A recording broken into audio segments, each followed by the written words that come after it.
Y vamos a pedirles ya esta noche o mañana voy a estar compartiendo con todos ustedes, principalmente para los que no estuvieron ayer, que puedan escuchar la prédica de anoche. Esa está ligada a la de hoy. Van a comprender mucho mejor el mensaje de hoy si logran escuchar el mensaje que dimos anoche aquí sobre la esperanza de una iglesia anémica. De eso se trataba nuestra prédica anoche. Y hoy vamos a ir al libro de Apocalipsis, al capítulo 3, por favor, versículo 1. La prédica de anoche estaba basada en Apocalipsis 3, versículo 8, pero hoy vamos a comenzar desde el versículo 1. Apocalipsis, el capítulo 3, versículo 1. Así dice la palabra de Dios: escribe al ángel de la iglesia en Sardis, el que tiene los 7 espíritus de Dios y las 7 estrellas, dice esto: yo conozco tus obras, que tienes nombre de que vives y estás muerto. Sé vigilante y afirma las otras cosas que están para morir, porque no he hallado tus obras perfectas delante de Dios. Acuérdate pues de lo que has recibido y oído, y guárdalo y arrepiéntete. Pero tienes unas pocas personas en Sardis que no han manchado sus vestiduras, y andarán conmigo en vestiduras blancas, porque son dignas. El que venciere será vestido de vestiduras blancas, y no borraré su nombre del libro de la vida. En el pasado yo ya he predicado acerca de esta iglesia, sobre la historia, sobre los serios problemas que tenía esta congregación, pero hoy quiero concentrarme solamente en el versículo 4, donde dice el Señor: tienes unas pocas personas en Sardis que no han manchado sus vestiduras, y andarán conmigo en vestiduras blancas. Ese será nuestro mensaje: los que no han manchado sus vestiduras. Esta es la iglesia de Sardis. La palabra Sardis significa remanente. La palabra Sardis significa un rebaño pequeño o una manada pequeña. Nosotros en nuestro mundo de las vestimentas, de las telas, durante 16 años yo trabajé en una empresa cortando telas, manejando toda clase de telas. Y el remanente era el último pedazo que quedaba en el rollo. El remanente era como un sobrante, la parte final de un rollo. El remanente era lo último que puede ser usado. Y esta palabra Sardis significa remanente. Y allí hay un grupo de personas con vestiduras blancas, no han manchado sus vestiduras. Y ese grupo de hermanos son los últimos que pueden ser usados. Dios, hermanos, puede hacer algo valioso con estos pedacitos. Dios puede hacer algo valioso con estos desechos, con esas personas comunes. Dios puede usarlos como instrumento en sus manos, y con personas comunes puede hacer algo fuera de lo común. Si usted es una persona común, bienvenido al club, puede ser usado por Dios. Una persona común. Nosotros podemos ver que esta iglesia, en medio de tiempos difíciles, ellos estaban pasando por tiempos de persecuciones, y hubo allí una mayoría que decayó en la fe. Diríamos nosotros, aflojaron en su fe. Pero había un grupo que no manchó sus vestimentas, conservaron la blancura, conservaron la pureza, conservaron la santidad en su vida. Era un grupo pequeño de personas, un remanente que estaban decididos a dar siempre gloria al nombre de Dios bajo cualquier circunstancia, bajo cualquier adversidad. Cuando habla la Biblia de personas que no mancharon sus vestiduras, cuando la Biblia resalta el color blanco de estas vestimentas, nos está presentando un símbolo de pureza. La vestimenta blanca es un símbolo de santidad. Pero esto, hermano, quiero que sepa que la vestidura blanca también es el sello de un vencedor. De alguien que no se ha manchado su testimonio, de alguien que no se ha deteriorado su fe. Es la marca, el sello de un vencedor. Y este mensaje tiene que animarnos a mirar cómo está nuestra vestimenta.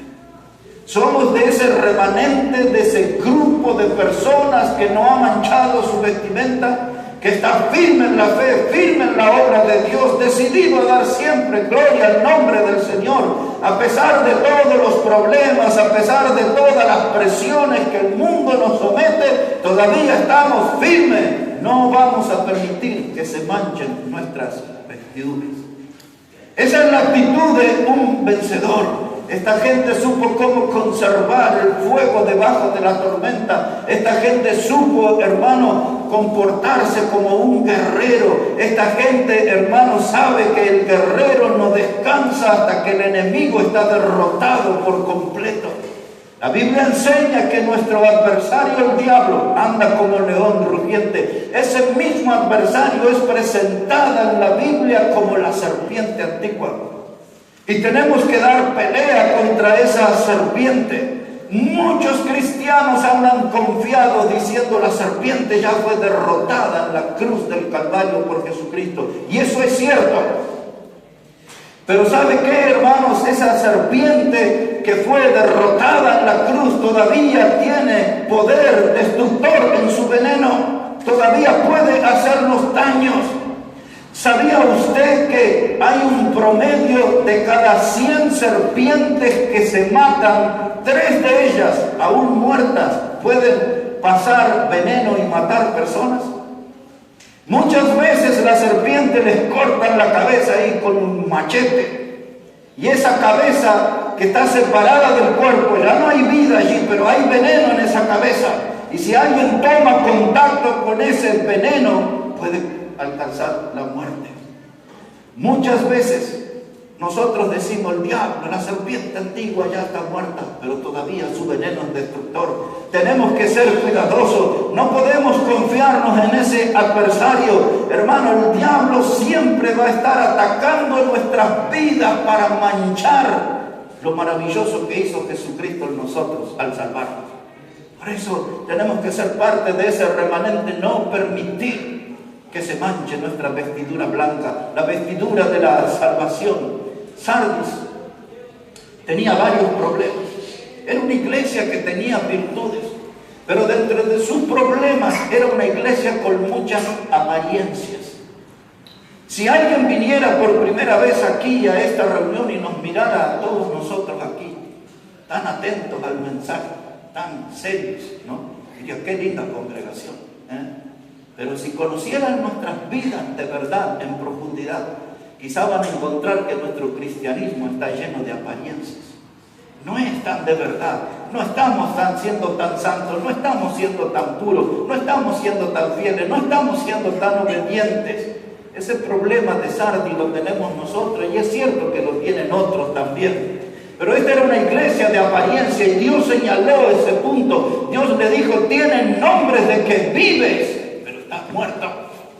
La gente desde afuera miraba allí actividad, la gente escuchaba música, escuchaba cánticos, la gente de afuera ve personas que entran y que salen del culto, la gente de afuera ve a los hermanos alegres saludándonos a la bienvenida y saludándonos en la despedida. Y tenemos señales de que estamos vivos para la gente, pero Dios, que nos conoce a cada uno de nosotros, dice, tienes nombre que estás vivo, pero estás muerto. El nombre Bautista es un nombre rico en la historia. El nombre Bautista se levantó como una antorcha a través de la historia para iluminar a las personas que lleguen al conocimiento a Cristo. Dentro de la iglesia bautista conocemos los cristianos más santos, más fieles, hombres y mujeres que trascendieron por su estilo de vida, por su testimonio. En otras palabras, nosotros como bautistas tenemos una herencia sumamente rica y podemos estar aquí en una iglesia bautista con el nombre de que vivimos, pero podemos estar muertos. Porque nuestra vida realmente no es la vida de un verdadero cristiano. ¿Usted ha oído alguna vez la palabra nominal? Hay muchas congregaciones que están llenas de cristianos nominales. Eso quiere decir que tienen el nombre de cristiano. Gente que cada tanto se manifiesta, yo soy un cristiano o yo soy un hijo de Dios, pero es el nombre y nada más. Su vida no refleja la vida de un verdadero cristiano. En su vida no se puede ver las huellas de Jesucristo. En su vida no se puede ver un testimonio reluciente. Es un cristiano nominal. Tiene el nombre. Una iglesia de apariencia, un cristiano de apariencia. Pero usted y yo, hermano, en este sentido tenemos que ser cristianos verdaderos, sin maquillajes. Mostrarnos con nuestro rostro natural. Somos de Cristo y vivimos para Cristo. No solo aparentamos, somos cristianos verdaderos que caminamos con nuestro Salvador. Somos hombres y mujeres que no han permitido que se mancharan sus vestiduras. Hoy asistimos a una iglesia moribunda, una iglesia que está pronto a dar su último suspiro, una iglesia que se va perdiendo en un largo bostezo y luego se dormirá y morirá espiritualmente. Es la iglesia moribunda que se ve en este siglo XXI. Yo no quiero ser parte de eso. Yo no quiero que la iglesia bautista Maranata esté identificado con la iglesia moribunda. Nosotros queremos ser una iglesia llena de vida. No queremos tener la apariencia de ser buenos cristianos. Queremos ser buenos cristianos. Queremos ser de ese grupo que no permite que se manchen sus vestiduras. Y ahora el Señor le dice algo a esta iglesia de Sardis. Y nos dice eso a nosotros también aquí en la iglesia bautista Maranata. Observe, capítulo 3, versículo 2. Le dijo, sé vigilante y afirma las otras cosas que están para morir, porque no he hallado tus obras perfectas delante de Dios. Mire, le dice lo primero, sé vigilante. Aquí hay un dato en la historia, porque esta ciudad de Sardis estaba en lo alto de una colina. Parecía una ciudad impenetrable. Aquello era como un refugio que ningún adversario podía llegar. Pero 2 veces en la historia esta ciudad fue invadida. Una fue por un tal Antíoco que con sogas treparon desde el precipicio y se fueron hasta la ciudad y la invadieron y la destruyeron. Y pensando en ese hecho de la historia, Juan dice, sé vigilante, porque un día el adversario te sorprendió, un día el adversario te causó daños, y ahora usando ese hecho de la historia aplicado a nuestra vida cristiana, seamos vigilantes, seamos cuidadosos. El adversario se manifiesta en cualquier lugar, en cualquier momento. El adversario puede dañarnos y Dios dice, para conservar tu fuerza espiritual, dice, vigila las cosas que están para morir. ¿Qué son las cosas que están para morir en una iglesia? En una iglesia, cuando la palabra de Dios no es predicada, cuando la Biblia no es usada en los púlpitos, sino que llevan celulares y computadoras y objetos extraños, llevan un montón de libros y de diarios los predicadores para leerle las noticias y datos históricos a la gente. Eso no sirve para nada. La Biblia tiene que estar en el púlpito, el predicador tiene que enseñar la Biblia, el predicador tiene que explicar la Biblia, el predicador tiene que aplicar la Biblia a la necesidad de su gente. La Biblia, hermano, ser vigilante, no permita que otra cosa llegue al púlpito. La Biblia y solamente la Biblia debe estar en el púlpito. Ella debe ser predicada. Ella es la lámpara a nuestros pies. Ella es la lumbrera en nuestro nuestro camino. No necesitamos nosotros discursos humanos, necesitamos la palabra de Dios iluminando el sendero que debemos seguir en esta vida. Sed vigilante. Y la alabanza, cuide la alabanza. Que la alabanza sea dirigida a Dios. El hermano hoy leyó en Hebreos capítulo 13 y decía que la alabanza es fruto de labios que expresan su nombre. Asegúrese que los cánticos en la iglesia siempre estén dirigidos a nuestro Dios, siempre estén dirigidos a nuestro Salvador Jesucristo. La verdadera y única alabanza de un cristiano son cánticos que expresan el nombre de Jesús. Sé vigilante. Sé vigilante, porque si otra clase de cantos llega a este lugar, con esos nuevos cantos llegará la ruina también. Sé vigilante, dice, y afirma las cosas que están para morir. ¿Qué otra cosa? La comunión entre nosotros. Hermanos, no podemos tener comunión por grupos de WhatsApp. Necesitamos tener comunión aquí en la iglesia local. Necesitamos vernos las caras, necesitamos extendernos las manos, necesitamos estar juntos como los últimos 3 sábados. Al final de cada reunión doblamos las rodillas con los hermanos y estamos orando, y necesitamos que sus rodillas se doblen y estén junto con las nuestras aquí. Necesitamos no una comunión por Zoom o esas cosas que descubrimos por causa del virus. Necesitamos una comunión directa. Afirma las cosas que están para morir. No dejes de congregarte como algunos tienen por costumbre. Eso es malo, abandonar la casa de Dios. Ven a la casa de Dios. En otras palabras, esto es lo que está diciendo Juan. Afirma las cosas que están para morir. Se lo paso en limpio. Está en peligro la extinción de la palabra de Dios, que ya no se predique la Biblia. Tú cuida eso, que siempre en la iglesia bautista Maranata se predique la Biblia.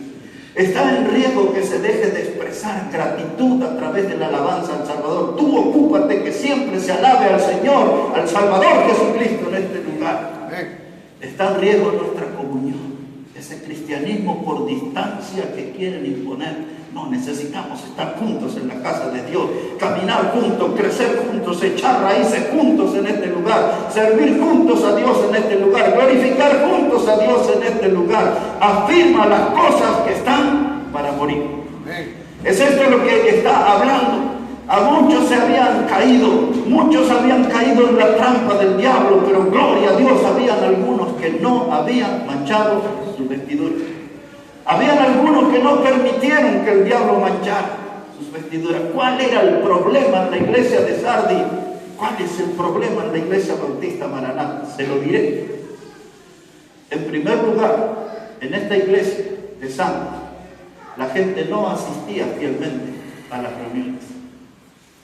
El problema de la iglesia bautista Maranata es que su gente no asiste fielmente a las reuniones. Le marcaré otro problema de esta congregación. Se había apagado el fuego misionero. Se había apagado la pasión por las almas. En la iglesia bautista Maranata estamos teniendo este problema. Se está apagando nuestro fuego misionero. Ya no tenemos invitados en los cultos. Ya eso parece que empieza a ser cosa del pasado. Ya no tenemos caras nuevas. Ya no estamos viendo seguidamente convertidos a Cristo, salvos por Cristo. ¿Por qué no estamos viendo eso? Porque nuestro fuego misionero se está apagando. Nuestra pasión por las almas está devaluada, está en decadencia. Afirma las cosas que están para morir. No deje que se apague el fuego misionero. No pierda la pasión por las almas. Tengamos todavía, hermano, amor por los perdidos. Hagamos algo por ello. Esta iglesia de Sardis, en su gran mayoría, ya no estaban predicando el Evangelio. En la iglesia bautista Maranata, la mayoría de sus hermanos no están predicando el Evangelio. Los mismos problemas de esta iglesia son los nuestros. Pero tenemos que ir, hermano, a ese grupo de hombres y mujeres que no han manchado sus vestiduras, los que quieren dar batalla todavía, los que quieren expresar gratitud a Jesucristo el Salvador. Tenemos que trabajar, hermano, falta poco tiempo para que suene la trompeta. Necesitamos servir a nuestro Salvador, predicar la palabra de nuestro Señor, sumado a todas esas pobrezas espirituales en esta iglesia. Sus oraciones eran iguales a las nuestras. Nuestras oraciones no conmueven el trono de la gracia de Dios. Nuestras oraciones no aparecen fluidamente delante del trono de la gracia de Dios. Nuestras oraciones aquí, hermanos, no son suficientes para mover el dedo de Dios, trayendo bendición, produciendo bendición entre nosotros. Esta iglesia tenía una oración, hermano, en decadencia. Nosotros estamos en una crisis de oración también aquí. Si vemos los problemas en esta iglesia, corrijámoslo, los nuestros. No nos quedemos con observar los errores del vecino, corrijamos nuestros errores, mejorémonos, ayudémonos. El hermano leyó bien hoy en Hebreos 13 cuando dice: de la ayuda mutua no os olvidéis. Ayudémonos, hermanos. Si nuestra oración está en baja, elevemos nuestro estilo de oración. Si nuestros cánticos a Cristo están en baja, elevemos nuestro estilo de cántico. Si nuestro servicio a Dios está en decadencia, elevemos nuestra forma de servir a Dios. De la ayuda mutua no os olvidéis. Animémonos unos a otros. Amén. Pues esa es nuestra función como hermanos en la fe. Habían algunos que no habían manchado sus vestiduras. Eso me habla a mí que esa iglesia todavía tenía algunos hermanos que eran como carbones encendidos.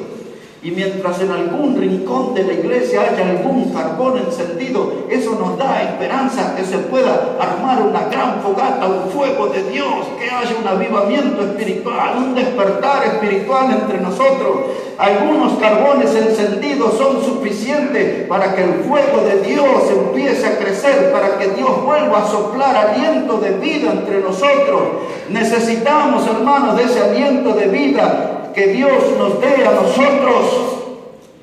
Era lindo poner la mirada en ese grupo que no manchó sus vestiduras. Esa gente no claudicó en la fe. Esa gente no se rindió ante la mundanalidad. Esa gente no se rindió ante el pecado. Tenemos que poner la mirada en aquellos que no han manchado sus vestiduras y ser como ellos, hermanos. Sardis, remanente. Ese remanente, hermano, ese grupo pequeño, era el que podía traer el avivamiento espiritual. La palabra remanente, esa última parte del rollo de la tela, el último grupo de hermanos que puede ser utilizado, no es algo insignificante. Un remanente es algo importante. El remanente es algo que realmente, hermano, son los que conservaron el testimonio, son los que superaron las tormentas y los tormentos de la vida y siguieron adelante sirviendo al Señor. La iglesia en general está infectada. Esta iglesia de Sardis, y nosotros también estamos infectados. El pecado nos está dañando. El pecado está produciendo estragos en nuestra vida y no queremos verlo, no queremos enterarnos. Había una mayoría en esta iglesia de Sardis, y en la nuestra, que estaban padeciendo una parálisis espiritual. Ya no eran gente de acción, la mayoría no estaban involucrados en la obra, pero gloria a Dios que había algunos allí que no habían manchado su vestidura. Y ahora ponemos la lupa sobre esta palabra, manchado. ¿Qué es lo que significa? Es que la palabra manchado aquí significa contaminado. Había algunos en Sardis que no se habían contaminado del mundo, no se habían contaminado del pecado, no se habían contaminado con las doctrinas del diablo. Habían algunos que no se habían manchado. La palabra manchado se traduce como embadurnado. Cada tanto oímos ese término. O a veces nosotros la palabra untado. La palabra untado dice, unta la mantequilla en el pan. Quiere decir que lo pasa. Esta gente, habían algunos que habían dejado que el pecado manchara su testimonio, manchara su vestimenta de santidad, pero algunos no habían permitido eso, no habían sido untados. La palabra manchado también tiene el sentido de pintarrajeado. Yo compro el pan en una panadería, donde atienden ahí unas señoras jóvenes, señoritas, y había una que tenía su pelo de color violeta, Y la vez siguiente, en estos días, ya a ese violeta le agregó un color caoba y en las puntas un color verde. Yo hice una oración entre labios, que nadie la confunda con un loro y le tire con una gomera, porque estaba todo así. Y a veces cuando la Biblia habla manchado, habla de pintarrajeado. Y el testimonio de nosotros como cristianos está pintarrajeado, como que si estamos en una escena de carnaval y no nos damos cuenta que hemos perdido la pureza. No quiero estar untado, no quiero estar embadurnado, no quiero estar pintarrajeado, no quiero nada de eso. Yo quiero conservar mi vestimenta blanca porque quiero que Dios me use. Le diré algo más. La vestimenta blanca ante la mirada de Dios representa la santidad. La vestimenta blanca delante de Dios es un símbolo de la pureza. Cuando usted lee en el libro de Apocalipsis, capítulo 19, versos 7 a 9, habla de las bodas del Cordero, lo que va a suceder cuando estemos en el cielo con Jesús, cuando Él se una a la iglesia que compró con su sangre. Y dice la Biblia allí en Apocalipsis 19, versos 7 al 9, que la iglesia se presentará ante Cristo el esposo con su vestimenta de lino fino, blanquísimo. Ustedes saben mucho acerca de telas y saben lo que significa ese color blanquísimo. No es un color que está indefinido, no, es blanco por donde usted lo mira. Y así debe ser la vida de un cristiano, de aquellos que todavía tienen el buen testimonio, que están firmes en la fe, que están caminando con el Señor. En otras palabras, el color blanco lo usan aquellos que no han manchado sus vestiduras. Había algunos allí en Sardis, y gracias a Dios que hay gente así entre nosotros también. No manchar. Esto no es una mugre accidental. Esta es una mugre que la gente se acostumbró a convivir con ella. Y es esto lo que significa cuando muchos cristianos tocan el pecado, abrazan el pecado, coquetean con el pecado, conviven con el pecado, y ya el pecado pasa a ser parte de sus vidas. No es una mancha accidental, ya empieza a haber una convivencia. Y si nosotros cada uno de manera responsable hiciéramos un análisis semanal, con nuestra comunión durante la semana es más horas con Cristo o con el diablo. Alguien rápidamente diría, no, con Cristo. Bueno, vamos a revisar y vamos a ver en cuántas actividades de la semana estuvo con Cristo, en cuántas no. Y quizás tenga que reconocer al final de la cuenta, he manchado mi vestidura. No estoy viviendo como un buen cristiano, pero puedo hacerlo. Para eso tenemos la palabra de Dios que nos anima, para eso tenemos la palabra de Dios que nos edifica, para eso tenemos la palabra de Dios que nos fortalece, para eso tenemos la palabra de Dios que nos guía, para eso tenemos la palabra de Dios que nos embiste de poder. Podemos ser buenos cristianos, hermanos, podemos ser parte de esos que no han manchado sus vestiduras. Y si hemos permitido que el pecado manche nuestra vida y nuestro testimonio, estamos a tiempo de corregir, porque la Biblia está abierta y ella es la que nos corrige. Amén. Ella es la que nos corrige. Así es. Esta iglesia, los que no dejaron manchar sus vestiduras, había 3 privilegios para ellos. Obsérvenlo conmigo otra vez ahí en capítulo 3. Mire lo que dice el versículo 5 para los que no se dejaron manchar sus vestiduras. Dice, el que venciere será vestido de vestidura blanca, y no borraré su nombre del libro de la vida, y confesaré su nombre delante de mi Padre y delante de sus ángeles. Hay 3 promesas para los vencedores, y voy a enfatizar en eso, solamente para los vencedores. En las congregaciones y en la nuestra no todos son vencedores, algunos son vencedores. Para esos que son vencedores y para los que van a dar el paso para pasar al equipo de vencedores, hay 3 promesas aquí. Número 1, observe, dice versículo 5, allí, dice el que venciere, versículo 4, perdón, dice, pero tienes unas pocas personas en Sardis que no han manchado sus vestiduras, dice Dios, y andarán ¿con quién? Conmigo, en vestiduras blancas. Esa es la primer promesa para el cristiano vencedor. Dice Dios, para el cristiano vencedor, yo le prometo, andará conmigo. No andará en el mundial, no está en las cosas del mundo, no andará en las cosas de las tinieblas, no andará de la mano con el diablo. Dice Dios, si tú eres un cristiano vencedor, andarás conmigo. Y eso rápidamente nos vuela al comienzo de la historia humana, donde en Génesis capítulo 5, versos 22 a 24, se nos habla de un hombre que se llamaba Enoc. Y la Biblia 2 veces dice en esos textos, Enoc caminó con Dios. Enoc vivió en medio de un mundo que era un caos. Enoc vio toda la corrupción de aquella generación prediluviana. Recuerden que el diluvio llegó como un juicio de Dios al mundo porque el pecado había llegado a lo más alto. Y Dios tuvo que cortar esa actividad pecaminosa enviando el juicio de las aguas. Pero en medio de todas esas decisiones que la gente tomó de abrazar el pecado, la inmoralidad, la violencia, el alcohol y todos los vicios que podía haber, Enoc decidió caminar con Dios.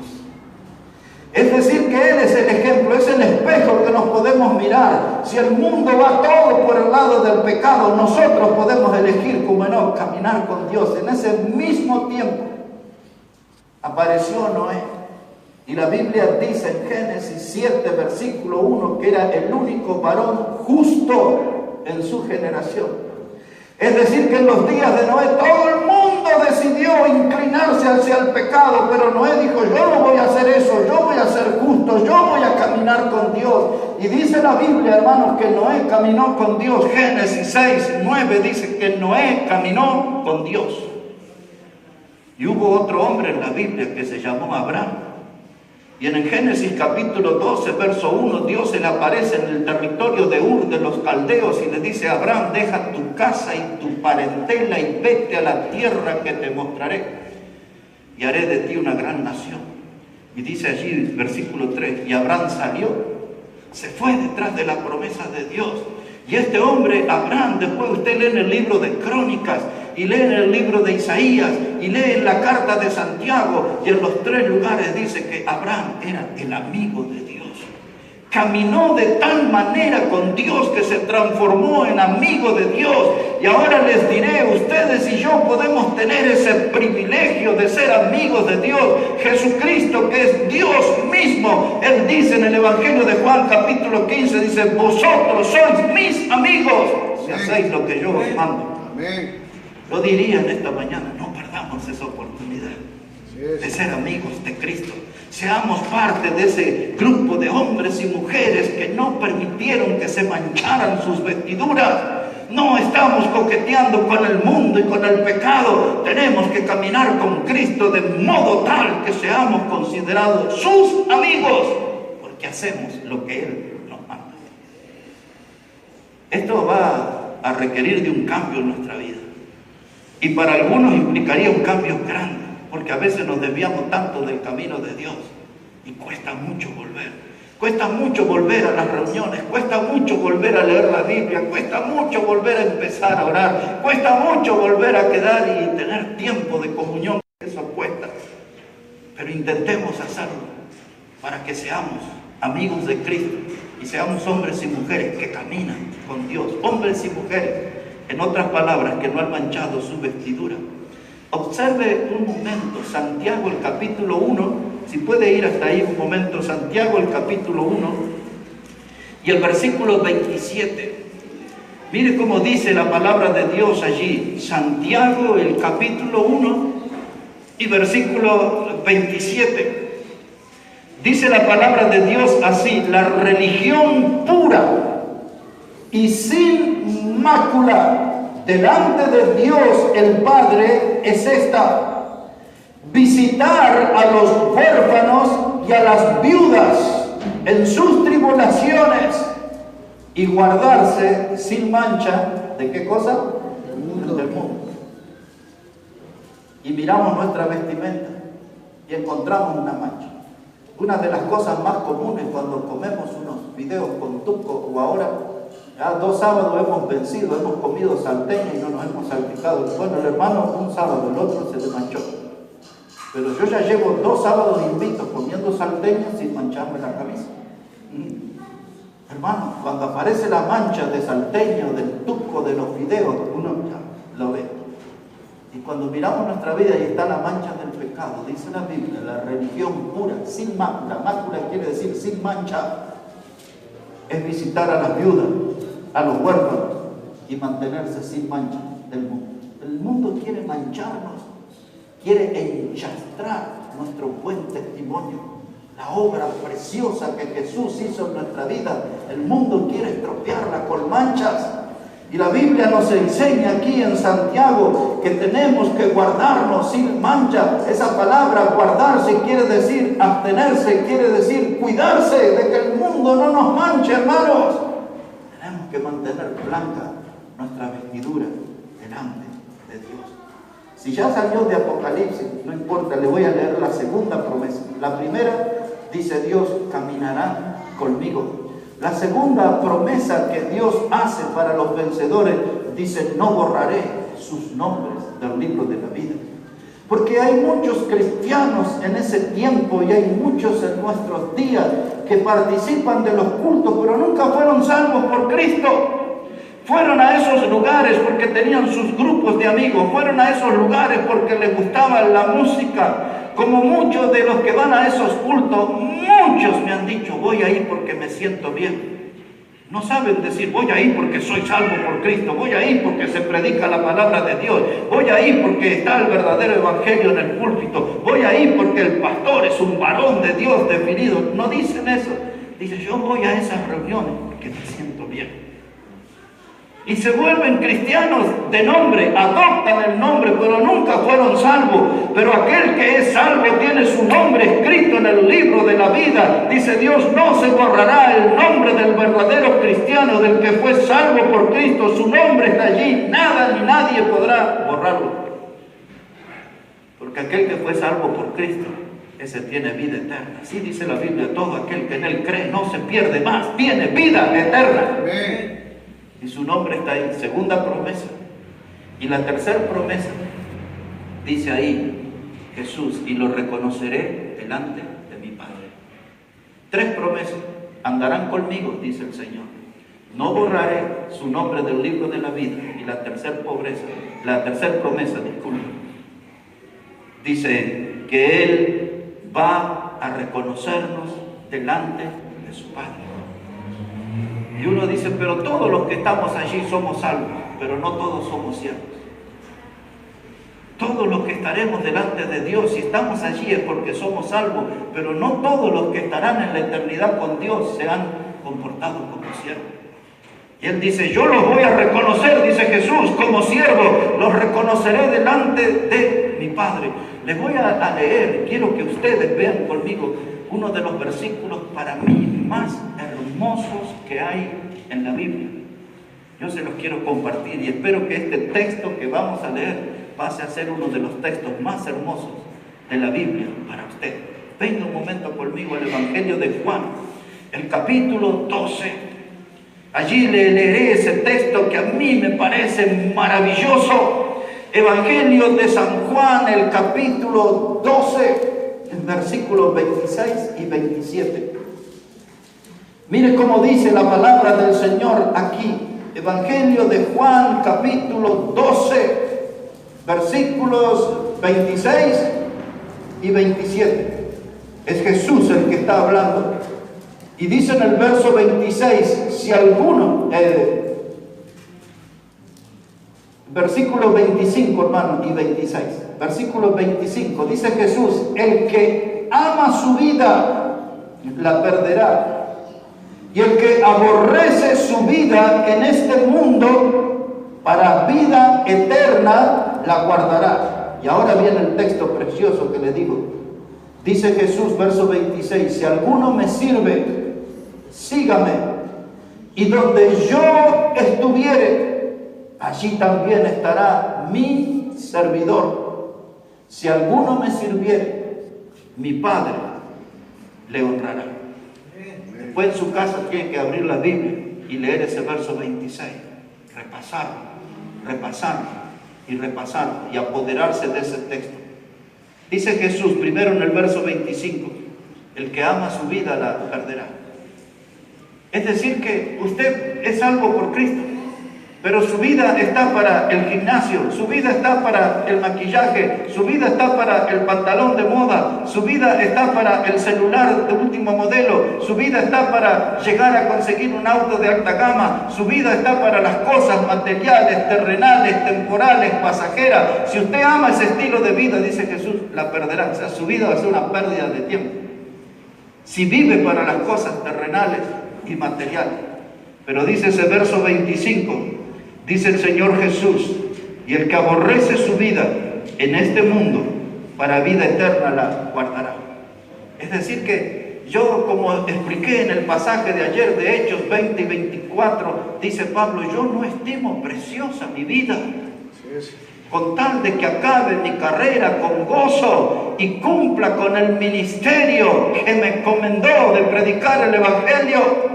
Pero nosotros, hermanos, queremos vivir como sintiéndonos que somos el ombligo del mundo, que somos la última Coca-Cola del desierto. Y dice Jesús, si usted tiene ese estilo de vida, usted la perderá. Pero si el mundo la aborrece, si el mundo la aborrece por su fe, si el mundo la aborrece a usted, le hace un costado porque usted viene a la iglesia, porque usted lee la Biblia, porque usted sirve a Cristo, entonces usted está guardando su vida para vida eterna. Dice Jesús en el verso 26, si alguno me sirve, sígame. No diga usted que es un seguidor de Cristo si no le sirve a Él. Si alguno me sirve, entonces sígame. Ejemplo nos dejó para que sigamos sus pisadas, dice Pedro. Dice Jesús, si alguno me sigue donde yo estuviere, Él estará. Qué privilegio, ¿no? Qué privilegio seguirle para estar con Él. Pero muchos de los salvos, qué cosa extraña, no quieren estar con Jesús. No hablan con Jesús durante la semana. No leen la palabra del Señor Jesús durante la semana. No asisten a la iglesia que el Señor Jesús compró con su sangre. No todos los salvos aman a Jesús como deberían. Qué cosa increíble, ¿verdad? Una salvación tan grande, una vida eterna que alcanzó para nosotros muriendo en la cruz, y nosotros no estamos siguiéndolo a Él, no estamos caminando bien con Él. Andamos medio chuecos en la vida, torcidos en la vida, pero mire cómo termina ese verso 26. Dice, donde yo estuviere, allí estará mi servidor. Si alguno me sirviere, mi Padre le honrará. Estábamos hablando de 3 promesas: caminar con Dios, no borrará nuestro nombre del libro de la vida. Y hablábamos también de la tercera promesa, que Él nos va a reconocer delante del Padre. Aquí está, este es un hijo, morí por Él, le salvé, aquí está. Pero no solo fue mi hijo, también es mi servidor. Y Dios el Padre nos mirará a los servidores. Y dice Jesús, si usted me sirve a mí, mi Padre le honrará. ¿Sabe qué significa eso? Que Dios el Padre nos va a poner en alto. Nos va a poner en honrar, significa un reconocimiento, un enaltecimiento. Estar en un sitio de privilegio. Dice Jesús, si ustedes me sirven a mí, mi Padre, Dios el Padre, le honrará. ¿A dónde estaremos cuando estemos con Jesús? ¿En un lugar alto o por allí abajito nomás? Medite este verso 26 en su casa. Léalo, reléalo, y que Dios le hable a su vida y se anime a seguir a Jesús. Si alguien me sirviera, mi Padre le honrará. Un pasaje más, tenemos unos minutos más todavía. En Apocalipsis capítulo 7, si puede ir ahí, estamos hablando de este tema, de los que no mancharon sus vestiduras. Apocalipsis, el capítulo 7 ahora, versículos 9 y 10. Apocalipsis, el capítulo 7 y los versículos 9 y 10. Mire lo que dice la palabra. Dice, después de esto, miré, y he aquí una gran multitud, la cual nadie podía contar, de todas naciones y tribus y pueblos y lenguas, que estaban delante del trono y en la presencia del Cordero, vestidos, ¿de qué forma, hermanos?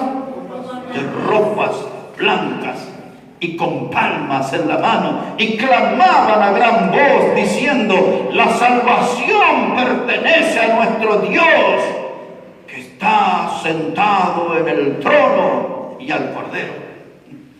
El Cordero es Jesucristo. El Cordero es aquel de quien Juan el Bautista, cuando le vio en el río Jordán, le dijo a la multitud: Él es el Cordero de Dios que quita el pecado del mundo. Ese Cordero que fue sacrificado por nosotros, muerto en la cruz por nosotros, ahora, hermanos, nos va a poner por toda la eternidad delante de Dios. Pero aquí hay una multitud, una muchedumbre, dice, no se podía contar. Esta multitud no es la iglesia.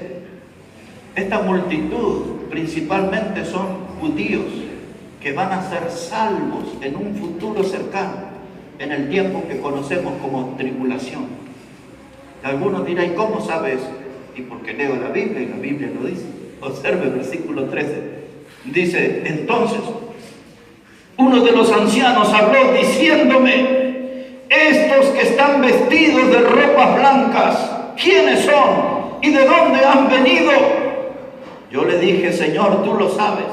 Y él me dijo: estos son los que han salido de la gran tribulación y han lavado sus ropas y las han emblanquecido en la sangre del Cordero. No son la iglesia estos. Pero cuando Dios les salve de la persecución del anticristo en los días de la tribulación, estarán delante de Dios. ¿Qué está haciendo esta multitud aquí? Están cantando, están diciendo que están en la presencia de Dios por la obra de la sangre del Cordero.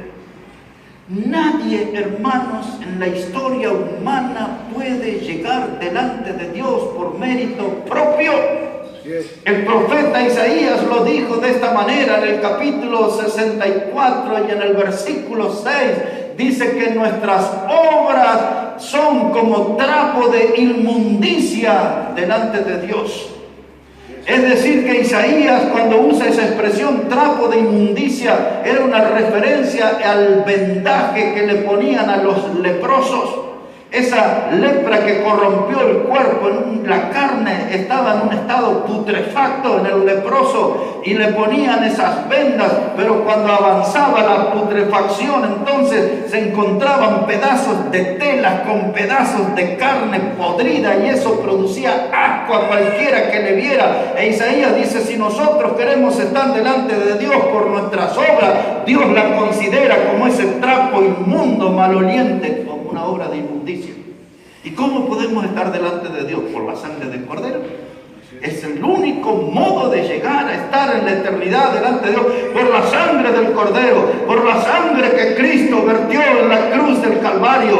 Por esa sangre somos salvos, por esa sangre que el Cordero de Dios dejó en la cruz del Calvario. Vamos a estar toda una eternidad delante de Dios por la sangre del Cordero, por la sangre del Cordero.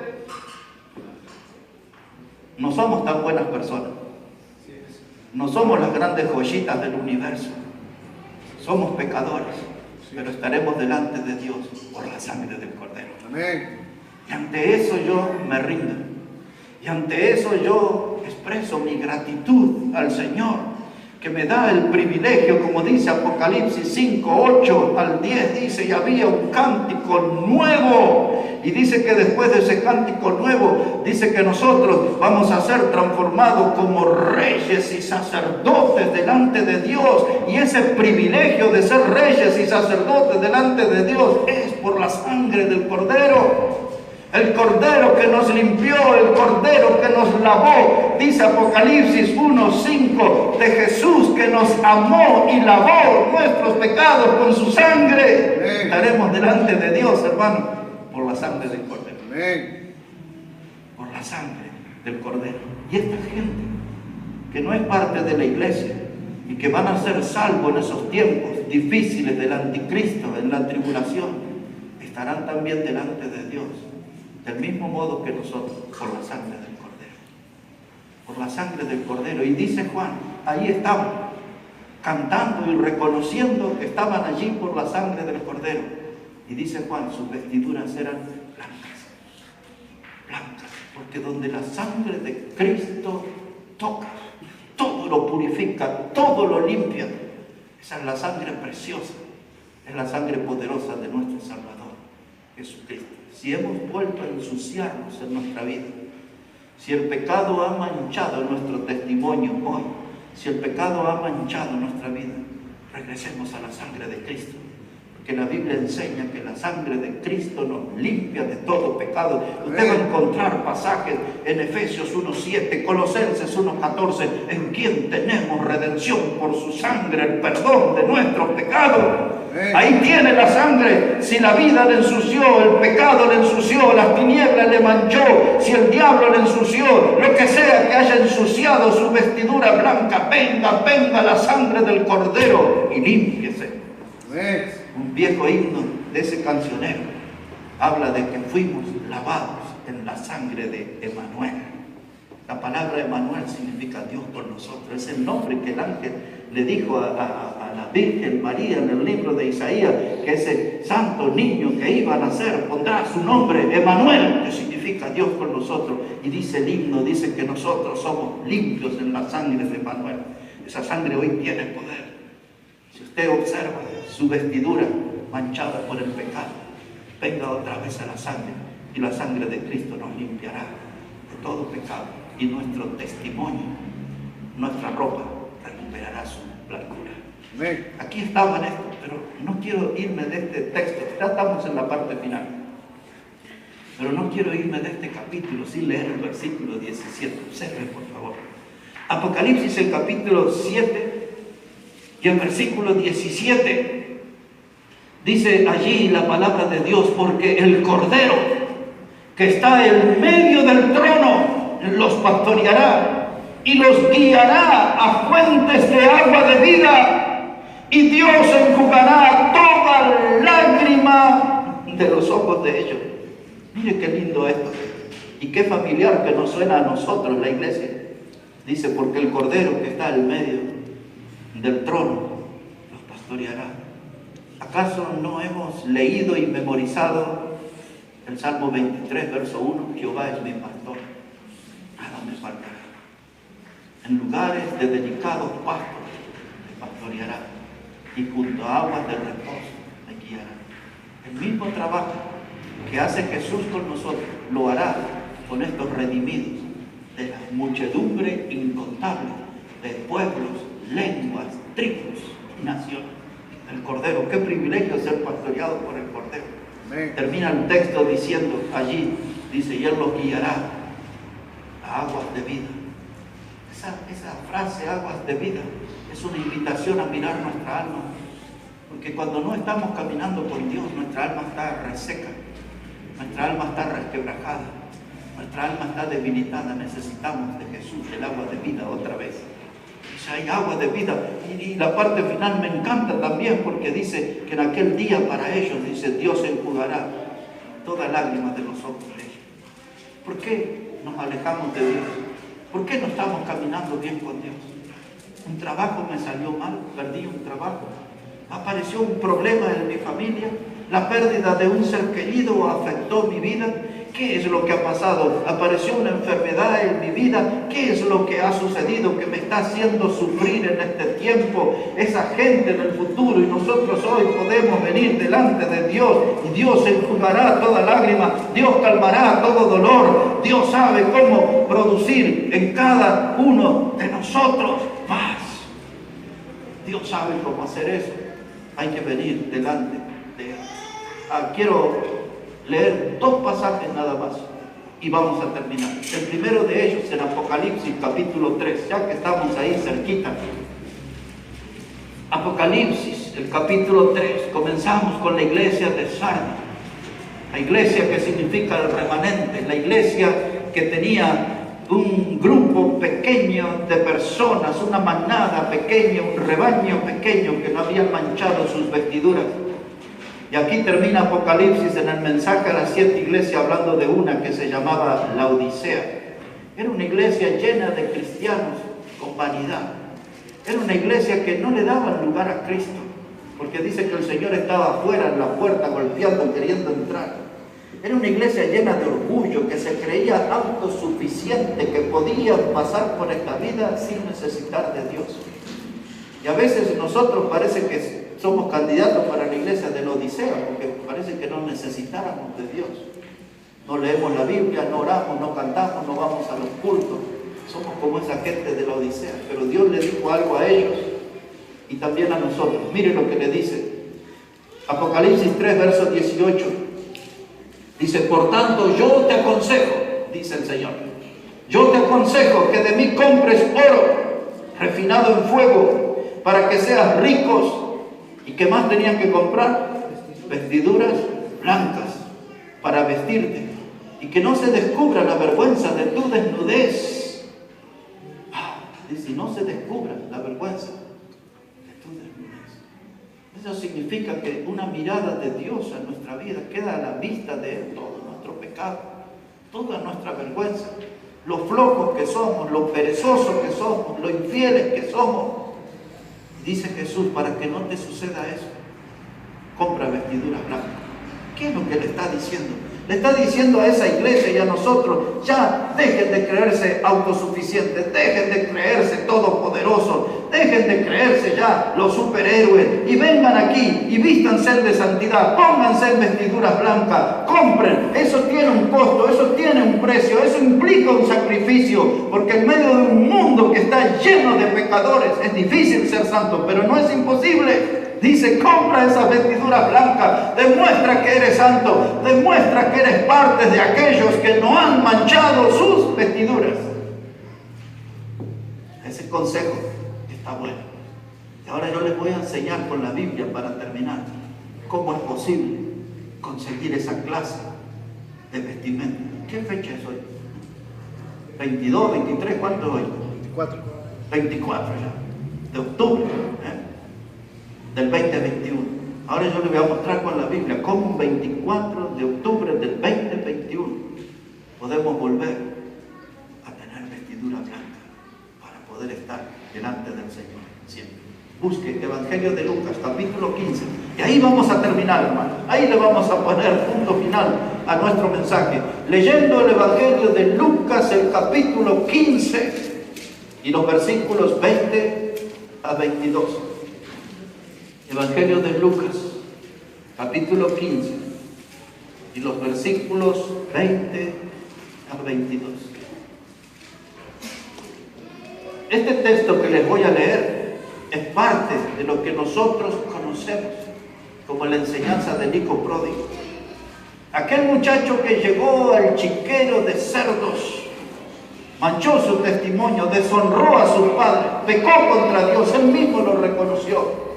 Estaba en un lugar inmundo, rodeado de animales inmundos, un lugar maloliente, putrefacto. En otras palabras, ese muchacho, por causa de su pecado, había caído bien bajo y allí estaba en el chiquero.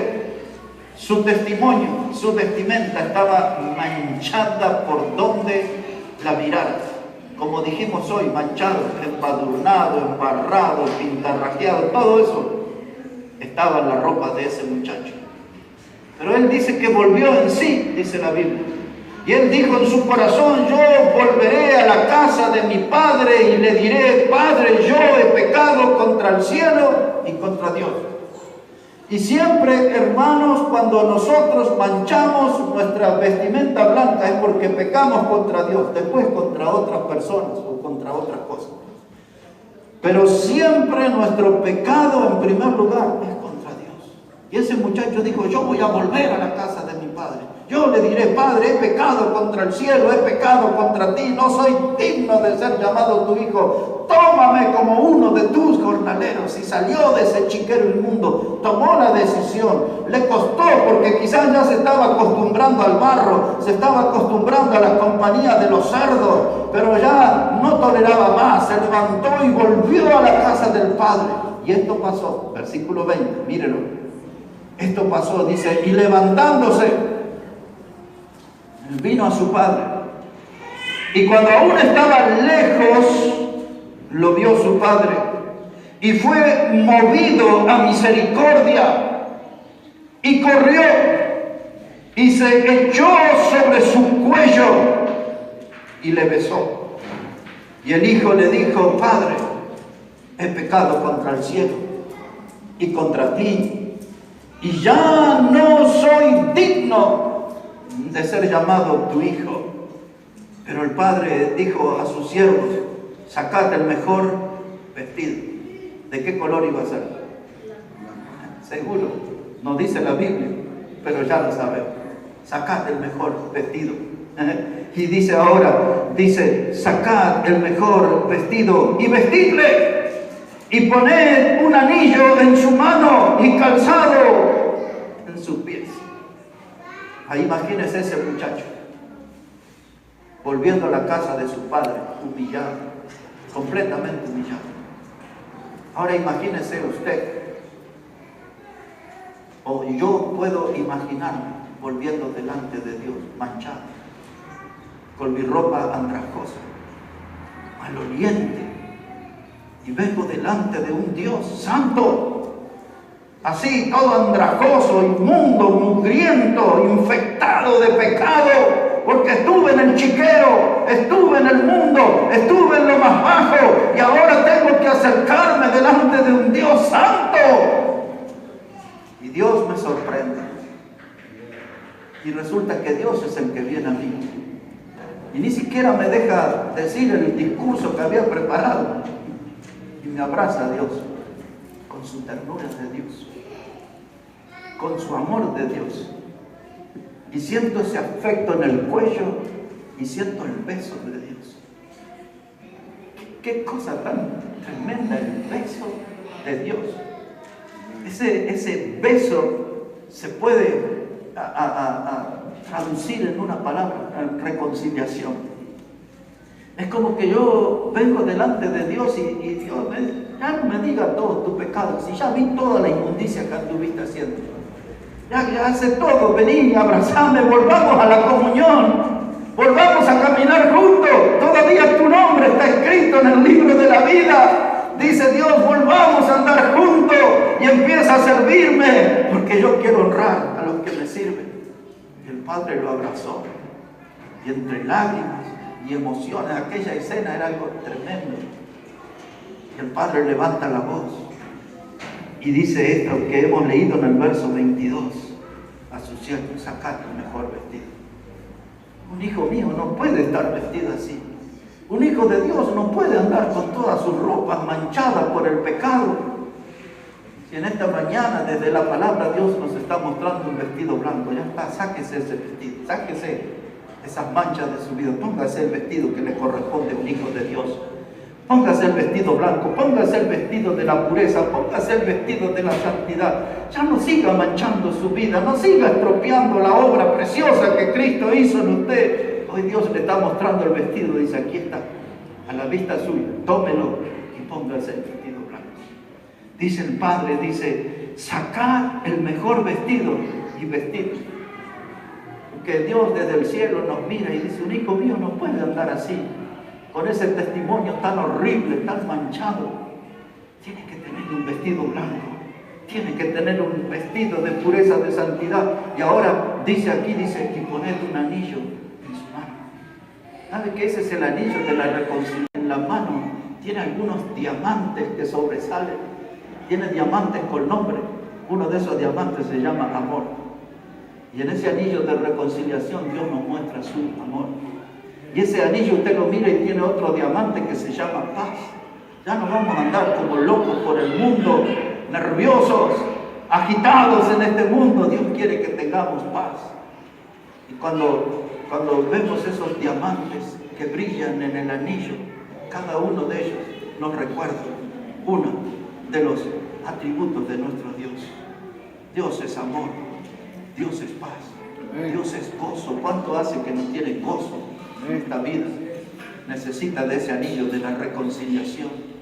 Y hay una cosa más que dice este texto, y ahí voy a terminar. Dice el Padre, traiga el vestido. Dice el Padre, traiga el anillo. Y ahora dice, traiga calzado para sus pies. ¿Qué es lo que le había dicho Dios a la iglesia de Sardis? Dice, y caminarán conmigo. Hoy Dios tiene un nuevo calzado. Usted mira el suyo y dice, pero yo lo compré en Avellaneda, mire, está bonito. No, pero póngase el calzado de Dios. Amén. Un nuevo calzado. Amén. Ese calzado sabe que usted tiene que caminar con él. Y aquel que camina con Jesús Él dijo, mi Padre le honrará. No quisiera ser honrado por Dios. No quisiera ser reconocido por Dios. No tenemos que andar en la búsqueda ni conformarnos con los aplausos humanos. Necesitamos ser aprobados por Dios.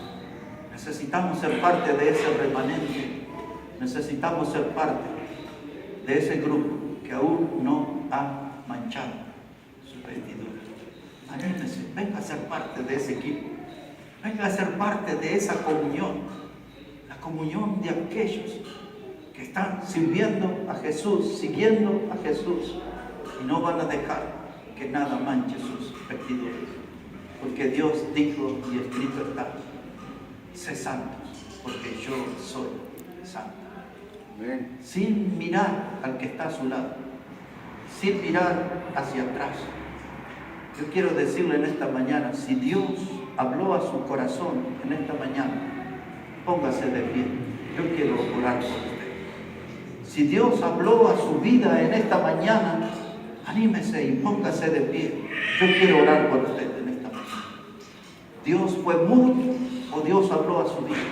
Si Dios le habló, si hay algo que Dios le haya hablado en esta mañana, si usted está en ese grupo que dice, yo quiero ese vestido para mí, no quiero andar en el chiquero, no quiero andar como el hijo pródigo, dame ese vestido blanco, Señor, yo quiero andar caminando con aquellos que no han manchado su vestidura.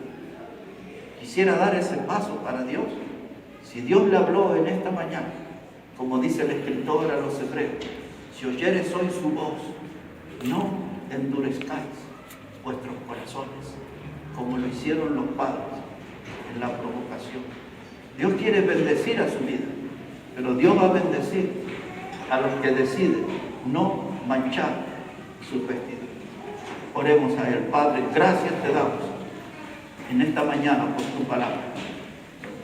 Y gracias por Jesucristo, el Cordero de Dios, que fue a la cruz del Calvario a morir por nuestro pecado y para darnos una salvación eterna. Gracias por esa sangre preciosa que nos limpia de todo pecado, que nos salva eternamente. Y hoy pedimos, Dios, si hemos fallado, si nuestro testimonio no es tan reluciente como tú esperas, si nuestro testimonio, nuestra vestimenta de cristiano está manchada, que tú puedas limpiarnos, Señor, y puedas poner ese vestido nuevo y ese anillo de reconciliación, y puedas poner ese calzado en nuestros pies para que con firmeza sigamos a nuestro Salvador Jesucristo. Bendice tu palabra en esta mañana y bendice cada persona que ha tomado una decisión delante de ti en esta mañana de caminar contigo, de ser parte de aquellos que no han manchado su vestidura. Bendice tu palabra, Dios. Bendice nuestras vidas. Lo pedimos en el precioso nombre de Jesucristo. Amén y amén. Amén. Que Dios bendiga su palabra, hermano, en esta mañana. Que bendiga su vida. Hermano Josué.